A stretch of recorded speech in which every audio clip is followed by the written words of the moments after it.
공부에 악마화가 일어나요. 이 구조가 생기면은 동기부여 안 돼요. 근데 그 시간이 짧아요. 이게 중요해요. 짧아요. 최상위권 아이들이 기본적으로 돼야 되는 거는 교육 불평등을 만드는 정보 비대칭 부숴버리겠습니다. 남기승입니다. 백시호입니다.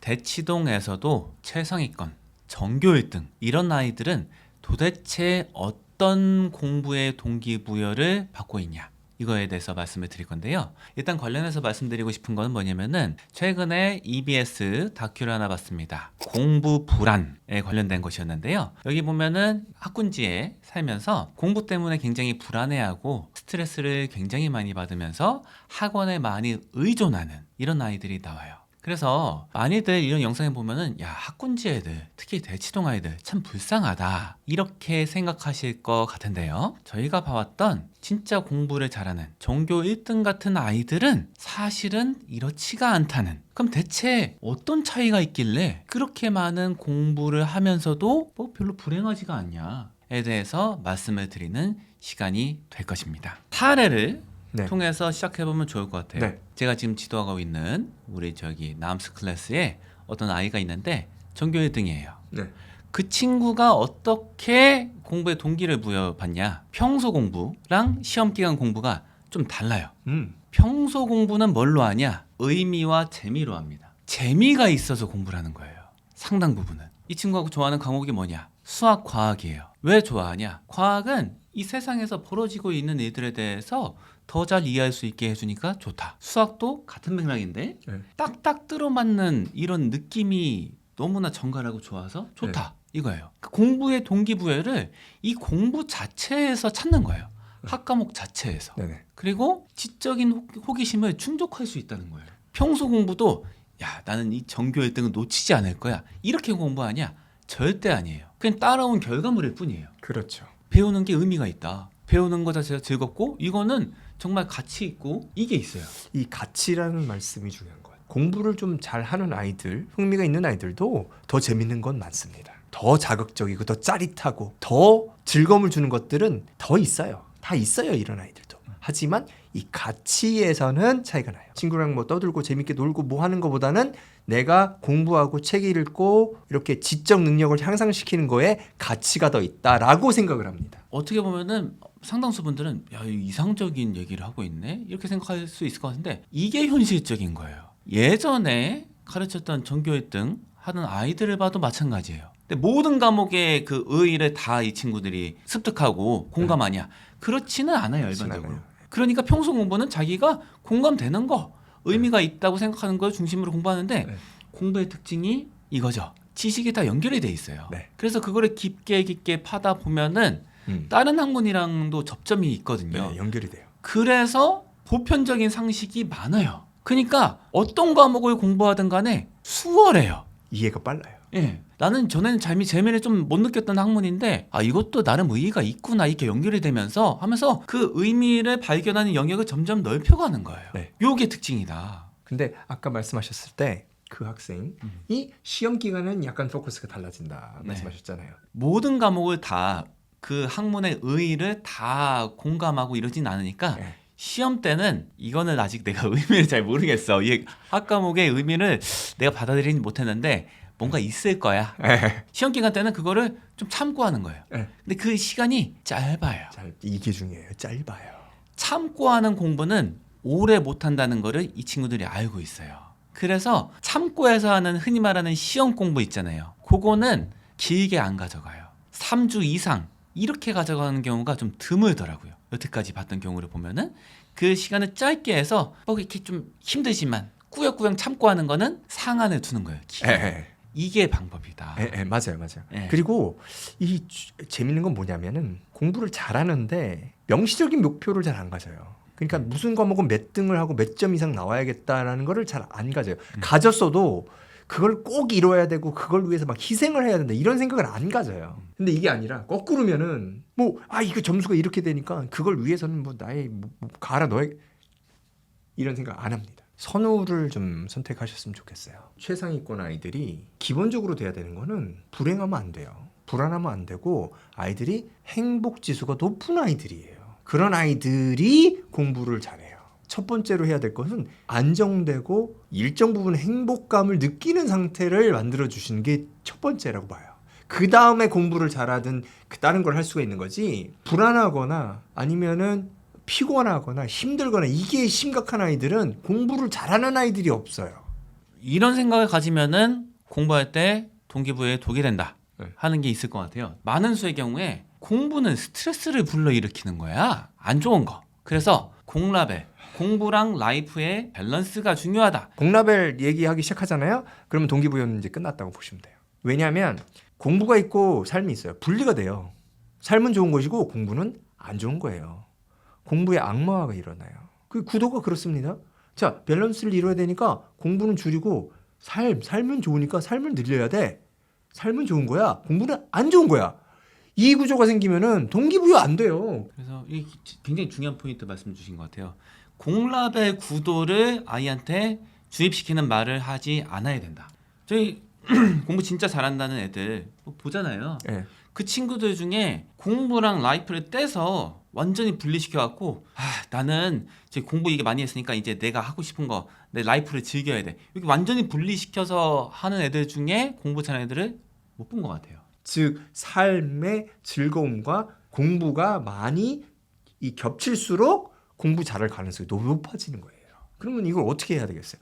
의미를 찾고 재미를 찾아야 되는 거예요. 공부에서 삶의 일부인 거예요. 삶의 중심이 돼야지 공부를 잘하지. 이걸 자꾸 옆으로 이 주변으로 밀어내려면은 주변이 되고 하찮게 되고 소홀하게 되고 공부 안 해요. 그래서 저는 이제 좀 위험하다 보는 조건이 뭐냐면은 많은 분들이 이걸 쓰시더라고요. 야, 공부 저희 2시간 하면은 이거 사줄게. 이런 식으로 많이 동기부여 하시려고 하거든요. 근데 저는 이게 독에 가깝다. 안 된다. 악마화죠. 공부의 네. 악마화. 공부의 악마화가 이루어지면은 이거는 공부 동기부여가 아니라 공부의 동기를 떨어뜨리는 그런 요인이 된다. 이런 생각을 많이 하죠. 공부는 참고 해야 돼. 참고 하지 않은 공부는 진짜 공부가 아니야. 인간이 그렇게 강하지 않습니다. 그러니까 모든 학생들이 공부 자체가 100% 재미없고 짜증나지 않아요. 무엇인가 좋은 게 있어요. 그럼 그걸 내가 왜 좋아하는지를 보고 그걸 늘리려고 노력하는 게 좋아요. 그래야지만이 공부의 악마화를 막을 수 있는 거죠. 참고 하잖아요. 그럼 많이 못해요. 이거는 저기 점수에 도움 안 되니까 좀 조금만 하자. 뭐 이런 말 안 했으면 좋겠어요. 아이가 어떤 분야라도 호기심을 갖고 탐구하려고 하면은 그거를 도와줘야 돼요. 관련된 자료 이렇게 제공하고 관련된 경험하게 해주고 이렇게 하시는 게 훨씬 낫지. 야, 이거는 당장에 그 학과목 저기 중요 과목 그 점수에 도움 안 돼. 이렇게 하는 순간부터 애들이 산으로 간다. 참는 공부만 공부라고 생각하게 된다. 이제 공부는 약간 피해야 되고 참아야 되는 거니까 초등학교 때는 하지 마. 초등학교 때는 놀고 즐겁게 생각하다가 중학교 아니면 더 심한 경우는 고등학교 가서 공부하면 돼. 이것도 안 되는 거죠. 공부가 참아야 되는 거라고 생각하기 때문에 이 아이들이 하기에는 너무 가혹하다라고 생각하는 의식이 있어서 이렇게 하는 것 같아요. 만약에 그렇게 생각하신다면 그렇게 공부하면 안 돼요. 아이들이 공부를 해야 돼요. 그런데 그런 가혹한 방법으로 공부를 시키면 되나요? 안 되죠. 그거는 학대죠. 진짜. 그러니까는 공부 방법 자체가 아이들이 좀 오래 할 수 있고 의의를 찾고 재미가 어느 정도 있는 방법으로 하시는 게 맞아요. 많은 분들이 뭐 출세랑은 아주 큰 상관이 없는데도 언어 같은 거 막 배우시고 이러잖아요. 뭐 일본어 뭐 재밌어서 배운다. 그 마음이 아이들한테도 있어요. 그거를 키워주시면 돼요. 특히 하시면 안 되는 거는 이걸 밟아버리면 안 돼요. 아이가 어떤 용어 같은 거에 관심이 생겼어요. 그런데 딱 봐도 방법이 이거는 부모님이 봤을 때는 이 방법으로는 안 될 것 같은데 해도 냅두시면 돼요. 그럼 아이가 탐구해서 해보잖아요. 재밌어서 집중해서 하면 이건 좀 아닌 것 같다 하면 자기가 알아서 바꿔요. 관심이 있고 몰입을 하면은 그거는 권장을 해야 될 거지 억지로 방향 틀어갖고 막 효과적으로 하는 방법으로 막 이렇게 모르려고 하시면은 그때부터 애들이 재미없게 느끼고 네. 안 할 거예요. 그런 애들은 타고나는 거야 이렇게 생각하시는 분들이 있을 것 같은데 그거에 대해서 어떻게 생각해요? 이분법으로 생각하면 안 돼요. 그러니까 타고난 애들과 타고나지 않은 애들이 있다 이렇게 생각하시면 안 되고요. 그레디언이 있는 거예요. 그 중간 단계에 다 차이점이 있어요. 태어나기로 지적 호기심이 더 있는 아이들이 있는 거고 태어나기로 지적 호기심이 부족한 아이들이 있는 거예요. 이거를 일정 부분은 변형할 수 있겠지만 완전히 뒤집을 수는 없어요. 그거는 인정하고 시작했으면 좋겠어요. 근데 이거는 타고난 애, 안 타고난 애가 따로 떨어지지는 않다. 그러면은 정확히는 모르겠지만 지금 아이가 어느 선상에 있을 거예요. 지적 호기심이 아주 높거나 낮거나. 그러면 그 선정된 위치에서 아이가 공부를 가진 재능을 가지고 잘할 수 있도록 해주는 방법이 뭐냐. 그것을 지금 말씀드리는 거예요. 그래서 욕심을 버리시는 게 좋다. 그렇게 생각을 해요. 지금 그냥 견적을 봐서는 그냥 아이를 봐서는 공부를 아주 잘하지는 못할 것 같아. 그래도 공부를 어느 정도 잘할 수 있는 기회를 주고 싶어. 이런 식으로 접근을 하셔야지 아이도 부담이 적고 부모님도 부담이 적을 것 같아요. 오, 공부를 잘할 가능성이 높을 것 같아. 지적 호기심이 높아. 지능이 높은 것 같아. 그것도 똑같이 접근하시는 게 좋아요. 너는 지능이 높고 너는 지적 호기심이 있으니까 공부를 잘해야 돼. 이러면은 또 공부랑 멀어지게 되는 거죠. 타고난 게 저도 있다고 봐요. 있다고 보는데 우리 수능 영어 1등급 정도 받는 거는 타고난 게 없어도 된다. 이거를 즐길 수 있고 지속 가능한 형태로 계속 하게만 해주는 환경을 조성해 주면은 이거는 할 수 있어요. 그러니까 보편적인 진짜 지성을 갖고 있으면은 누구나 할 수 있다고 봐요. 저는 수능 영어 1등급은 부모님이 해주면 좋은 게 무엇이냐. 이제부터 이거를 네. 말씀을 드리고자 합니다. 네. 어떤 걸 했으면 좋을까요? 저는 간단히 말씀드릴게요. 아이가 공부를 했으면 좋겠잖아요. 부모님이 공부를 하세요. 아이가 국어를 잘하게 하고 싶잖아요. 책을 읽으세요. 한글책 읽으세요. 아이가 영어를 잘하게 하고 싶잖아요. 영어책 읽으세요. 보여주세요. 그리고 그거에 대해서 얘기를 하세요. 그러니까 아이 보고 수학 공부를 해라가 아니라 나는 이런 수학을 공부했는데 이런 내용이다. 이게 힘들고 짜증이 나네. 이건 재밌다. 이런 얘기를 하세요. 걔 보고 이거 해라 저거 해라 하지 마시고요. 보여주시는 거예요.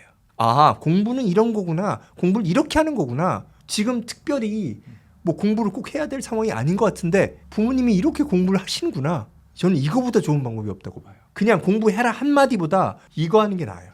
어차피 중고등학교가 되면 해라 해도 잘 안 하거든요. 해라 그러면은 오히려 거부감이 생겨서 안 해요. 그 나이대가 그런데. 그렇죠. 예. 아이한테 동기를 만들려고 하지 마시고요. 보여주세요. 보여주시면 좋을 것 같아요. 많이 안 읽으셔도 돼요. 만약에 일이 바쁘시다. 그럼 아이들도 일이 바쁜 거 알거든요. 근데도 집에 와서 책을 좀 읽으신다. 그러면 와 이게 바쁘신데 아버지 바쁜데 책 읽네? 이런 생각을 안 해도 이게 남습니다. 아이의 삶에서 책을 읽는 건가 보네? 어머님도 뭐 바쁘시고 피곤하시고 많이 하실 테지만 책을 읽는 걸 보면 어떤 책이든지 아이도 책을 좀 읽고 싶어 할 겁니다. 그래서 저는 이제 이 경험, 체험, 대화, 교류 이런 거를 중시하는데요. 저는 이제 예를 하나 말씀드리면 이럴 것 같아요. 동기부여 뭐 좀 하고 싶다. 경제 같은 거를 공부하게 만들고 싶다. 아빠 어렸을 때는 저기 버스비 30원이었어. 너 요새 얼마니? 한 1,000원 이상 내고 타잖아. 왜 이렇게 값이 달라졌지? 이렇게 하면은 아이가 좀 궁금하지 않을까요? 왜 그럴까? 야, 나 짜장면 500원 동전 하나 내고 먹었는데 나. 그럼 뭐해? 막 이래요. 선생님 몇 살이에요? 야 그건 묻지 말고 왜 그런 걸 물어봐. 한 60 됐어요? 막 이렇게 물어보더라고요. 근데 지금 중요한 건 뭐냐면은 지금 이걸 얘기했잖아요. 근데 흥미가 있단 말이에요. 뭐 짜장면 500원이었다고? 이게 남아요. 그럼 나중에 인플레이션을 따로 배우거나 직접 말씀해 주셔도 되는데 그때 딱 이게 떠오르는 거예요. 그래. 그 선생님이 짜장면 500원이라고 그랬잖아. 지금은 몇천 원인데? 이게 그 얘기구나. 인생하고 연결이 되는 거죠.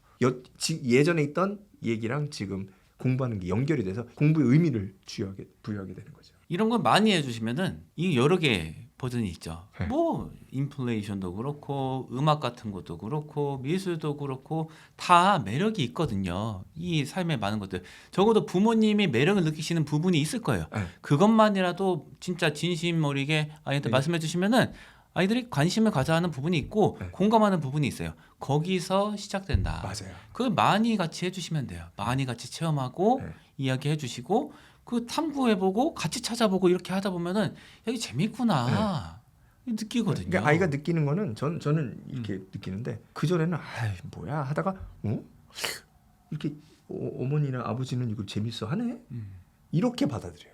그래서 재밌을 수도 있는가 보다. 좀 나중에 누가 얘기했을 때도 야 그거야 하면서 이러면서 조금씩 관심이 생기고 그걸 좋아할 가능성이 높고 그거에 대해서 지식이 쌓고 그거에 대한 공부를 잘할 가능성이 높아지는 거죠.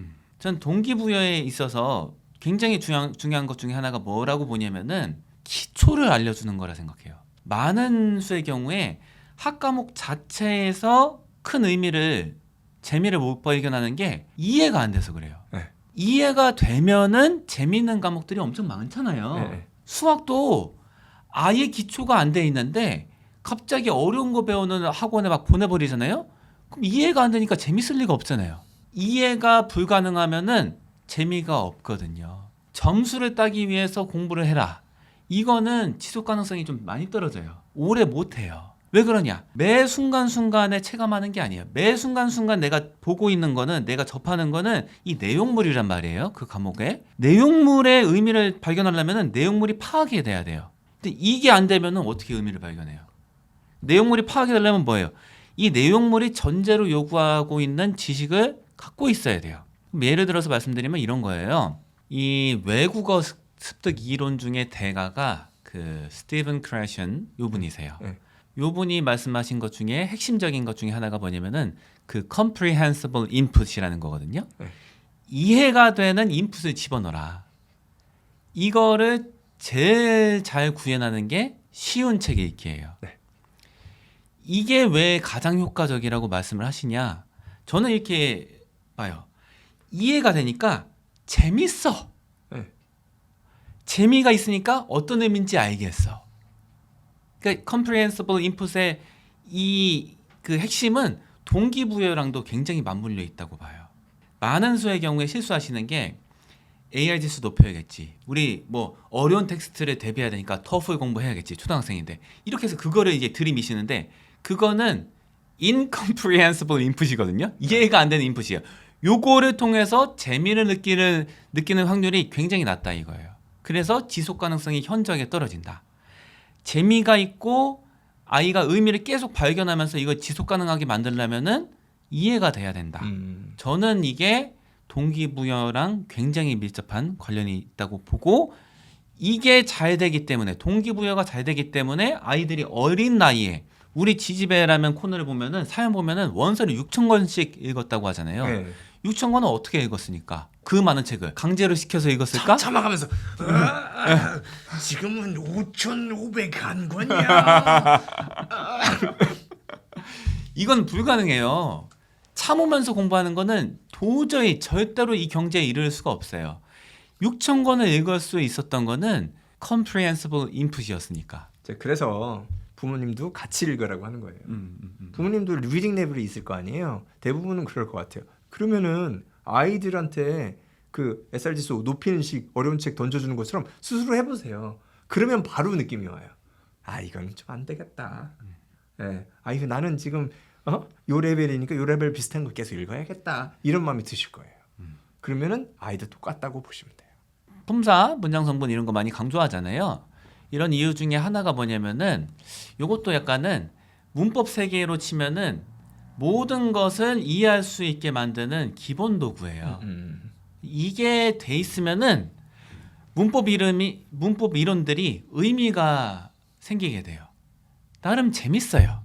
요게 대인 경우에는 그 품사 문장 성분을 습득한 경우에는 문법 책에 보면은 아 이게 사리에 딱딱 들어맞고 이렇게도 이거를 설명할 수가 있구나. 어떤 느낌이냐면은 평소에 굉장히 자연스럽게 알고 있던 거를 어떤 원리가 숨겨져 있었다는 거를 정리했을 때 신기하다라고 느끼는 그런 감정을 느낄 수가 있거든요. 품사랑 문장 성분 강조하는 이유 중에 하나도 이거다. 기본 문법 세계를 그 comprehensible input으로 만들려는 시도다. 뭐 이런 거고 저는 생각하는 게 문법이 실은 좀 이제 부작용이 많이 있어요. 특히나 중학교 때 이제 배우는 거는 많은 아이들이 이거를 받아들일 준비가 안 돼 있어요. 그래서 이거 중심으로 하는 게 보편적으로 위험한 게 맞아요. 그런데 이것도 가급적이면은 마음을 좀 긍정적으로 가져주시는 게 그나마 괜찮아요. 요것도 의의가 있다. 이 의의가 무엇일까? 우리가 평소에 쓰는 언어를 약간은 인지적으로 정리할 수 있는 그런 계기를 제공한다. 요 정도의 의미를 좀 부여해 주시려고 하고 이게 실제로 부합하는 케이스 같은 거 몇 개 같이 살펴보고 하면은 그나마 아이들의 마음이 좀 나아지지 않을까. 물론 힘든 건 있어요. 하지만 이왕할 거라면은 접근법을 그렇게 해주시면 더 좋을 것 같다. 이렇게 말씀을 드립니다. 오늘은 공부 동기부여에 대해서 말씀을 드려봤습니다. 이 정도로 할까요? 네. 감사합니다.